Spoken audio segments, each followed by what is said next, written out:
Nous sommes ravis de constater que de plus en plus de personnes s'abonnent à notre chaîne, et nous tenons à vous exprimer notre sincère gratitude.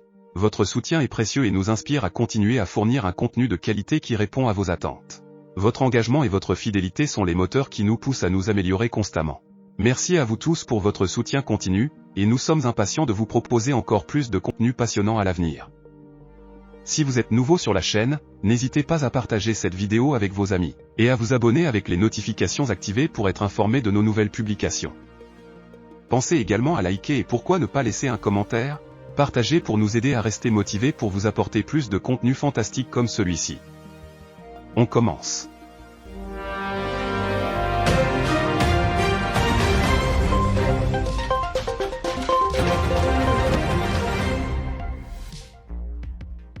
Le Mali demande le « retrait sans délai » de la MINUSMA. Par la voix de son ministre des Affaires étrangères, Abdoulaye Diop, devant le Conseil de sécurité de l'ONU. Le Mali a officiellement demandé devant le Conseil de sécurité des Nations Unies le retrait immédiat de la mission multidimensionnelle intégrée des Nations Unies pour la stabilisation au Mali, MINUSMA. Cette demande a été exprimée par le ministre des Affaires étrangères malien, Abdoulaye Diop. Selon Diop, le mandat de la MINUSMA ne répond pas aux défis sécuritaires actuels du Mali.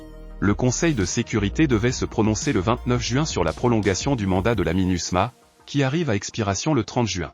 Le ministre a souligné que la situation sécuritaire s'était progressivement détériorée dans les autres régions du Mali, notamment dans le centre, malgré plusieurs années de déploiement de la MINUSMA. Le gouvernement malien estime que la MINUSMA a échoué à relever les défis sécuritaires et qu'il est réaliste de demander son retrait immédiat. Madame la Présidente, concernant l'accord pour la paix et la réconciliation au Mali issu du processus d'Alger, malgré la décision unilatérale de la CMA et de la plateforme de suspendre leur participation au mécanisme de suivi de l'accord, je réaffirme ici l'engagement du gouvernement à poursuivre sa mise en œuvre efficiente et intelligente, notamment à travers les mouvements de l'inclusivité. Nous restons toujours ouverts au dialogue avec nos frères des mouvements signataires, tous nos frères, comme en témoigne la visite à Kidal, le 12 mai 2023, du ministre en charge de la réconciliation. Madame la Présidente, Mesdames, Messieurs les membres du Conseil, je voudrais à présent consacrer mes observations sur mon observation majeure sur la question de la MINUSMA. Au moment où les membres du Conseil de sécurité ont entamé les négociations autour du renouvellement du mandat de la MINUSMA, il me plaît de faire un bref rappel sur l'évolution de la mission, de sa création à nos jours. Permettez-moi tout d'abord de rendre un hommage à toutes les victimes civiles et militaires tombées au Mali, notamment nos récents frères du Burkina Faso, à qui nous adressons notre profonde compassion.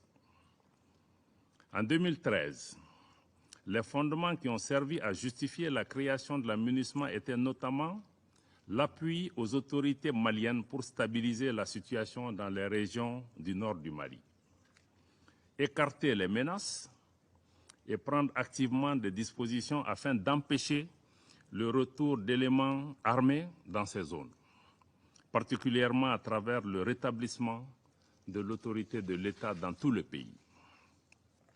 Après plusieurs années de déploiement des forces de la MINUSMA sur le terrain, la situation sécuritaire qui concernait jadis le nord du pays s'est progressivement dégradée dans d'autres régions du Mali, notamment le centre. Pour le gouvernement du Mali, le constat est clair, la MINUSMA n'a pas atteint son objectif fondamental. Aujourd'hui, les Maliens sont heureux de voir leurs forces de défense et de sécurité réaliser en toute autonomie les missions de sécurisation des personnes et des biens, de lutte contre la criminalité, le grand banditisme, la traite des personnes et le trafic de drogue, les missions d'escorte de véhicules de transport, la sécurisation des foires hebdomadaires dans les localités sensibles, ainsi que les missions de sécurisation des frontières grâce au renforcement de l'outil de défense, conformément à la vision de son Excellence le colonel Assimi Goïta, président de la transition, chef de l'État du Mali. Le Mali est parfaitement conscient que la lutte contre le terrorisme ne fait pas partie de la doctrine des opérations de maintien de la paix. Mais il avait toujours plaidé pour un changement de posture de la MINUSMA afin de lui permettre de s'acquitter convenablement de son mandat et d'asseoir des actions de soutien aux efforts du gouvernement.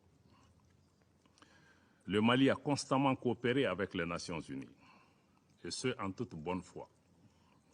Dans cette approche constructive, nous nous sommes par exemple pleinement engagés avec le secrétariat général des Nations Unies dans le cadre de la revue interne de la MINUSMA afin de renforcer les capacités opérationnelles de la force onusienne dans la dynamique d'appuyer le Mali à se stabiliser. Je regrette de réaffirmer aujourd'hui que les options proposées par le secrétaire général dans son rapport sur l'examen interne de la MINUSMA ne répondent pas aux préoccupations et aux attentes maintes fois exprimées par le gouvernement et les populations du Mali. Nous n'avons d'autre choix que de parvenir aux conclusions objectives du bilan de 10 années de présence de la MINUSMA qui n'a pu apporter des réponses adéquates à la situation sécuritaire au Mali et dont les perspectives de maintien ne répondent pas aux impératifs de sécurité des Maliennes et des Maliens. Ni les propositions du secrétaire général, encore moins le projet de résolution en cours de négociation par les membres du Conseil, n'apportent de réponses appropriées aux attentes des Maliens. Ce projet de résolution, d'ailleurs, conforte la récusation de la France en tant que porte-plume, tant son contenu est hostile à l'égard de mon pays. Outre la dimension sécuritaire que nous assurons désormais par nos propres moyens, nous attendions légitimement de la MINUSMA qu'elle soit une mission d'assistance et de soutien aux efforts du gouvernement. Malheureusement, la MINUSMA semble devenir partie du problème en alimentant les tensions communautaires exacerbées par des allégations d'une extrême gravité et qui sont fortement préjudiciables à la paix, à la réconciliation et à la cohésion nationale du Mali. Cette situation engendre un sentiment de méfiance des populations à l'égard de la MINUSMA et une crise de confiance entre les autorités maliennes et la MINUSMA. Au regard de tout ce qui précède, le gouvernement du Mali demande le retrait sans délai de la MINUSMA. Cependant, le gouvernement est disposé à coopérer avec les Nations Unies dans cette perspective. Madame la Présidente, Mesdames et Messieurs les membres du Conseil, pour terminer, je tiens à exprimer la gratitude du gouvernement et du peuple malien à l'ensemble des partenaires, tant bilatéraux que multilatéraux, qui nous accompagnent dans la stabilisation des chantiers importants de refondation du Mali. Le gouvernement du Mali reste disposé à coopérer avec les partenaires qui respectent sa souveraineté, ses choix stratégiques et les intérêts vitaux des Maliens. Fidèle à notre tradition d'hospitalité, le Djatiguia, le Mali demeure naturellement ouvert à tous les pays et à tous les peuples du monde. Je vous remercie de votre aimable attention. Le Mali reconnaît que la lutte contre le terrorisme ne fait pas partie de la doctrine des opérations de paix des Nations Unies. Mais il a toujours plaidé en faveur d'un changement de posture de la MINUSMA afin qu'elle puisse remplir efficacement son mandat et soutenir les efforts du gouvernement. Le ministre malien a exprimé des regrets quant aux options proposées par le secrétaire général de l'ONU, Antonio Guterres, dans son rapport sur l'examen interne de la MINUSMA, qui ne répondent pas aux préoccupations et aux attentes exprimées à maintes reprises par le gouvernement et le peuple malien. Il considère que le projet de résolution actuellement en négociation au Conseil de sécurité renforce le rejet de la France en tant que porte-plume, car son contenu est hostile au Mali. Selon Diop, la MINUSMA semble contribuer aux tensions intercommunautaires exacerbées par des allégations extrêmement graves, ce qui nuit gravement à la paix, à la réconciliation et à la cohésion nationale. Cette situation entraîne une méfiance croissante de la population malienne envers la MINUSMA et une crise de confiance entre les autorités maliennes et la mission de maintien de la paix de l'ONU.